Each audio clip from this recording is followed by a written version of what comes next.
kind of piece of shit establishment is this? All I wanted was to masturbate to some swell horror films for the Halloween season and all I get are these cinematic abortions that I wouldn't even repackage to my mortal enemies through pickles. Curse that fucker DW Forever 91 for roping me into this. Fuck off and let me be.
Hello my good viewers of YouTube, I am the Pube Muppet. Today I am not going to any kind of establishment to look for a certain person or inanimate object in an attempt to get some satisfaction. No, I am actually here for another reason. As per DW Forever 91's instructions I'm supposed to do a countdown for a top 10 list, but not just any top 10 list, but a particular top 10 list for some horror films as part of the return of Spook-Onia.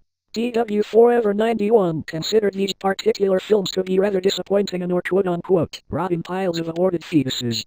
I myself had to sit and watch these just to see how crappy they really are, and let me tell you, these movies suck, and not in a sexual way. So let's stop prolonging the inevitable and get this top 10 list started already for Jupiter's sake. Number 10, The Amityville Horror. Now to be fair, DW Forever 91 put this one pretty low on the list, because he actually doesn't think it's that crappy of a movie. He just finds it boring. I mean really fucking boring. There are actually a few creepy moments in the movie, but they're just few and far between, such as the voice saying "get out" and the blood dripping from the walls. But even that seems extremely underwhelming to say the least. Nothing really happens until near the end of the film, and even then it feels like a chore considering you have to sit through an hour or so of boring shit. In short, Amityville is just an underwhelming horror film, and ironically seems to get worse with every sequel. Anyways, if you want to see a truly spectacular haunted house flick, just stick with Poltergeist. Number 9, Troll 2. That's right, we're tackling the most infamous unrelated sequel to a famous low-budget horror comedy, which has spawned one of the most infamous memes to plague the internet. This movie has been talked about to death by various online celebrities, so I'll just give you the skinny. A family moves to a town populated by goblins, not trolls, where visitors are turned into green goop to be eaten by said goblins. Also, this movie seems to be anti-friendship. Throughout the film, one of the characters, Elliot, the boyfriend to the daughter Holly, is constantly being harped on by Holly and the rest of the family, because he spends too much time with his friends and not enough time with her. Holly even accuses Elliot of being a homosexual because of this, despite the fact that one of his friends is a nerd female. Frankly though, if Elliot truly was a homosexual, I'd prove to be the only real friend he'd ever need. Wink. Number 8, Salem's Lot. Oh yeah baby, we're delving straight into Stephen King territory with one of his many disappointing TV adaptations. Frankly, this movie suffers from the same problem as Amityville, i.e. it is mostly boring throughout the majority of the film. Even when it finally gets to the big reveal, the payoff is extremely underwhelming. So the town is haunted by a buggy-eyed Nosferatu knockoff. Big fucking deal. Next movie. Number 7, Vampire's Kiss. Oh boy, what can you say about actor Nicolas Cage? You either love him for his over-the-top performance, or hate him for putting in little to no effort like he doesn't give a fuck. This piece of shit movie seems to be a bit of both. DW Forever 91 can see why this was considered a box office failure, and frankly so can I after having to sit through it myself. Cage spends the whole film acting like a dumb fuck because he thinks he was bitten by a vampire, and does a bunch of stupid shit throughout the entire film. And just when you're convinced that it's supposed to be a comedy, it ironically sucks out your expectations with uncomfortable serious moments and a disappointing bittersweet ending. It's like watching a Tyler Perry movie if it were made by a white guy. So yeah, this is one pain in the neck I won't be revisiting anytime soon. Number 6, Memorial Valley Massacre, alternatively known as Son of Sleepaway Camp. So yeah, as you may have guessed, this is one of those movies that bears an alternate title that tricks you into thinking it's a sequel to an already established horror series. Basically the movie is this. A wild mountain boy sets traps to kill any trespassers who step foot in Memorial Valley, and the big twist is he's the park ranger's long-lost son. All the deaths in the film are cheap and unconvincing, i.e. being fucking hugged to death, really, unlike vampires kiss it as a bitter ending that leaves you empty and unfulfilled after watching it. So yeah, this is not exactly the trip I packed for. Next movie. Number 5, Scream Bloody Murder. Oh sweet Jupiter, talk about potential for a good horror film gone to waste. Picture a movie that features a mad murderer with a hook for an arm. Now how could they possibly fuck up that scenario? How's about having the killer barely use his obvious murder weapon throughout the majority of the film? Yeah, we actually never see him use his hook on any of his victims, save for one at the end, but we'll get to that. Basically our antagonist is an escaped mental patient who ends up killing his family and anyone he comes across. Also he hallucinates the people he's killed throughout parts of the film, adding to its annoyance. Like I said, he uses various things to kill his victims, all except the thing you want to see him use. Seriously, he's got a potential murder weapon attached to his fucking body and he just uses a bunch of random shit. He finally uses the hook on his last victim, and even then it doesn't look all that convincing. It looked like he just ripped off a small piece of her neck. I seriously doubt that would have killed her. So yeah, like I said, potential down the fucking shitter. Scream Bloody Murder? More like Scream Shitty Writing. Number 4, Terror Night, aka Bloody Movie. All the characters die. That's the fucking movie. Okay, I'll go into a little more detail than that. Basically these teenagers sneak into an old theater that has been booby-trapped by the film's killer. So yeah, like Memorial Valley Massacre, it is basically another trap survival horror film, and as I stated by my earlier spoiler, none of the characters make it out alive.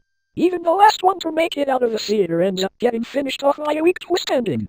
I'll give it credit though, it was pretty swell to see some sexy old school actors like John Ireland, Cameron Mitchell, Alan Hale Jr. and Dan Haggerty together in one film. But even those highlights alone are not enough to lift the presence of this otherwise cinematic middle finger. Number 3, Exorcist II, The Heretic. Okay, I can pretty much sum up this movie in 3 simple words. What the fuck? Linda Blair of course reprises her role as Regan McNeil, and that's pretty much the only connection to the first film. The rest of the movie is just tricky ass filler. Okay, there's a little more to it than that. Basically it goes into the backstory about the demon who possesses Regan, which involves Lucas and James Earl Jones. What the flying Jupiter fuck does any of that have to do with The Exorcist? And yes, you heard me right, they actually roped James Earl Jones into this clusterfuck of a sequel. Thanks Legacy had Star Wars to fall back on. Okay, let's move on before my brain melts from revisiting this demonic diarrhea. Number 2, The Dark. Oh sweet Dilgus, talk about a film that has no clear identity. For the record, DW Forever 91 got this film as part of a triple feature DVD package for his birthday back in 2007. And even though 2 out of the 3 movies he got wasn't worth his money, the one film he actually bought the set for was definitely worth paying full price. Haha.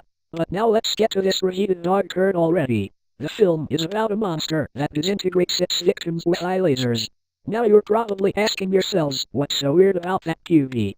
Well, the monster in question was originally supposed to be a zombie. Yes, thanks to an episode of Brandon's Cult Movie Reviews, DW Forever 91 learned that halfway through filming they decided to change the zombie to a space alien in an attempt to cash in on the whole space craze of the late 70s.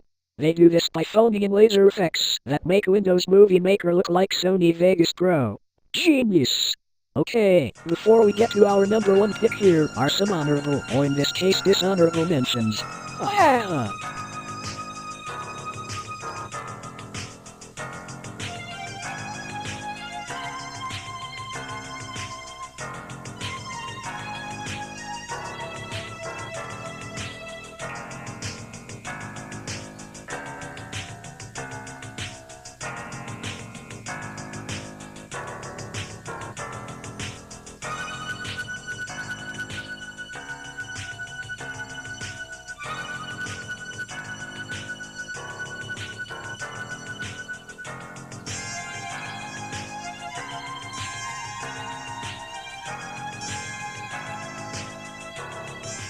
Number 1, The Wickerman. Now DW Forever 91 is probably gonna get a shit ton of backlash here, since he knows a lot of people like this movie and was considered a big hit at the box office.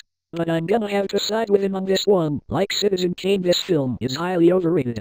Both him and his mom rented the film back in late 2006, and they both agreed that the film was laughably garbage. Seeing one of his favorite horror actors, Christopher Lee, in such a bizarre film left such a bad taste in his mouth, like the time I accidentally drank a cup full of vaginal discharge. Erg. And that twist at the end, oh sweet Jupiter, Nicolas Cage in a bearsuit had more of a shocking appeal. So for those of you who actually enjoy The Wickerman, more power to you. But frankly, it was just too much for DW Forever 91 and myself to handle. So there you have it. 10 shitty horror films that are guaranteed to give you everything except satisfaction. Now hopefully these movies will fuck off and let me be. Now if you'll excuse me, I'm going to go watch a real authentic horror movie marathon with the rest of my pubic family. See you later, my swell sexy faggots.